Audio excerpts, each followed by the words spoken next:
Hello friends, welcome back to the PS farmers YouTube channel. நான் உங்கள் PS Periya. So இன்றைக்கான video நம்ம என்ன பார்க்க போகிறோம் அப்படின்னா, கண்டிப்பாக நீங்கள் தமிழை பார்த்துட்டு வந்திருப்பீங்க. இந்த வீடியோ முழுக்க பார்த்தீங்கன்னா ஒரு பிகினருக்கு ஆடு வளர்ப்பு பிஸ்னஸில் புதுசாக என்டர் ஆகிறோம் அப்படின்னா என்னென்னலாம் பண்ணணும், என்னென்னலாம் பண்ணால் எந்த மாதிரி இடத்துக்கு வந்துட்டு நீங்கள் போகலாம், ஓகேங்களா? ஸோ ஸ்டார்டிங்கில் எந்த மாதிரி விஷயங்களை பண்ணக்கூடாது, எந்த மாதிரி விஷயங்களை பண்ணணும்.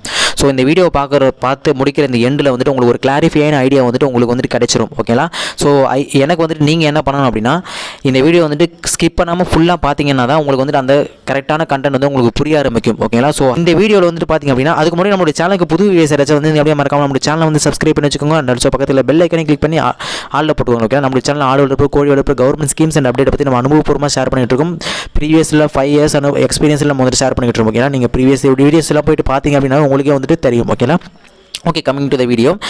ஸோ இந்த வீடியோவில் வந்துட்டு பார்த்தீங்கன்னா ஒரு பிகினர், அதாவது ஆடு வளர்ப்பு பிஸ்னஸில் பிகினராக என்டர் ஆகிறீங்க அப்படின்னா என்னென்னலாம் பண்ணணும், என்னென்னலாம் பண்ணக்கூடாதுங்கிறத நான் இப்போ சொல்கிறேன், ஓகேங்களா? இப்போ நீங்கள் புதுசாக ஆடு வளர்க்குற பிஸ்னஸில் வரீங்க, நீங்கள் ஆல்ரெடி ஏதோ ஒரு பிஸ்னஸை பண்ணிக்கிட்டு இருப்பீங்க. ஆனால் வந்துட்டு திடீர்னு பார்த்தீங்கன்னா இப்போ நம்ம ஆடு வளர்க்குற பிஸ்னஸில் உள்ள வரலாம் அப்படின்ற ஒரு ஐடியா உங்களுக்கு கிடைக்கும். யார் சொல்லியோ இல்லை யாரோ உங்கள் ரிலேட்டிவ் சொல்லியோ இல்லை எதையோ நீங்களே ஒரு வீடியோ பார்த்துட்டு கூட நீங்கள் வந்துட்டு உள்ளே என்டர் ஆகிறீங்க. என்டர் ஆகும்போது பார்த்தீங்கன்னா ஒரு பெரிய இன்வெஸ்ட்மெண்ட் நம்ம பண்ணணுமே அப்படின்னு சொல்லிட்டு பணத்தெல்லாம் புரட்டிக்கிட்டு நீங்கள் வருவீங்க. அப்படி வரும்போது பார்த்தீங்கன்னா ஸ்டார்டிங்கில் வந்துட்டு பார்த்தீங்கன்னா ஒரு மிகப்பெரிய வந்துட்டு நீங்கள் பண்ணி எல்லாத்தையும் பண்ணிட்டு பார்த்தீங்கன்னா ஒரு மிகப்பெரிய தோல்வியை கண்டிப்பாக நீங்கள் சந்திப்பீங்க. அது என்னென்னா கண்டிப்பாக உங்களுக்கு ஃபெயிலியர் அப்படிங்கிறது வரும், ஓகேங்களா? ஸோ நீங்கள் என்ன பண்ணணும் அப்படின்னா, ஸ்டார்டிங்கில் எடுத்தோடனே பார்த்தீங்கன்னா இப்போ ஒரு சிலவங்க வந்துட்டு தெரியாதவங்களாம் பார்த்தீங்கன்னா எடுத்தோடனே வந்துட்டு கொட்டகை, அதாவது ஷெட்டில் வந்துட்டு இன்வெஸ்ட் பண்ணுவாங்க. ஸோ ஃபர்ஸ்ட் ஆஃப் ஆல் வந்துட்டு நம்ம பார்த்து ஒரு ஷெட்டு ஒன்று நம்ம ப்ராப்பராக வந்துட்டு போட்டுக்குவோம், பெரிய லெவலில் இன்வெஸ்ட் பண்ணி ஷெட்டை போட்டு அதுக்கப்புறம் வந்துட்டு நம்ம ப்ரீடர் இறக்கி அதுக்கப்புறம் நம்ம வந்துட்டு கண்டினியூ பண்ணுவோம் பிஸ்னஸ் அப்படின்ற மாதிரி ஒரு மைண்ட் தாட்டில் வருவாங்க. ஸோ இது வந்துட்டு கம்ப்ளீட்டாக வந்துட்டு ஒரு தப்பான வந்துட்டு கண்ணோட்டம், ஓகேங்களா? ஸோ இதை வந்துட்டு நீங்கள் கம்ப்ளீட்டாக அவாய்ட் பண்ணிவிடுங்க.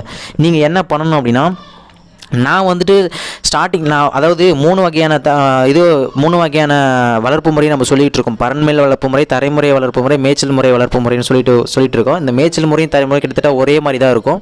இது இல்லாமல் பரண்மேல் வளர்ப்பு நம்ம வந்துட்டு இது மொத்தம் 3 வரும். இது 2 1 பிரிச்சுனா 3 வரும். நம்ம இது 2 காமனாக எடுத்துக்கிட்டு அப்படின்னா பரண்மேல் வளர்ப்பு முறை, தரைமுறை வளர்ப்பு முறை, இது 2 காமனாக நம்ம பார்க்கலாம். இப்போ இதில் வந்துட்டு பார்த்தீங்க அப்படின்னா பரண்மேல் வளர்ப்பு முறை அப்படிங்கிறது வந்துட்டு தான் மோஸ்ட்டாக வந்துட்டு இப்போ இந்த மாதிரி புதுசாக பிஸ்னஸ் உள்ள என்ட்ரு ஆகிறவங்க வந்துட்டு இதை தான் வந்துட்டு ப்ரிஃபர் பண்ணுவாங்க. ஸோ வந்துட்டு இதை நான் வந்துட்டு என்ன பண்ணுவேன்னா, இதை ப்ரிஃபர் பண்ண மாட்டேன். ஸோ தரைமுறை வளர்ப்பு முறையை தான் நான் வந்துட்டு என்னுடைய சப்ஸ்கிரைபராக இருக்கட்டும், இல்லை நான் வந்து புதுசாக பிஸ்னஸ் என்ட்ரு ஆகிறவங்களும் அவங்களுக்கும் வந்துட்டு நான் புஷ் பண்ணுறது இந்த மெத்தடு தான். எதுக்கு நான் இந்த மெத்தடை நான் ப்ரிஃபர் பண்ணுறேன் அப்படிங்கிறத நான் உங்களுக்கு வந்து நான் சொல்கிறேன். இப்போ நீங்கள் புதுசாக என்ட்ரு ஆகும்போது பார்த்தீங்கன்னா அவங்க பிஸ்னஸ், அதாவது தரைமுறை வளர்ப்பு முறையில் கம்பேர் பண்ணும்போது அவங்க எடுத்த உடனே பார்த்தீங்கன்னா பரண்மேல் வளர்ப்பு முறை வந்துட்டு வருவாங்க. அப்படி வரும்போது பார்த்தீங்கன்னா அவங்க கம்ப்ளீட்டாக இன்வெஸ்ட்மெண்ட் அப்படிங்கிறது ரொம்ப பெரிய லெவலில் பண்ணுவாங்க, லட்சக்கணக்கில் பண்ணுவாங்க. ஏன் அப்படின்னா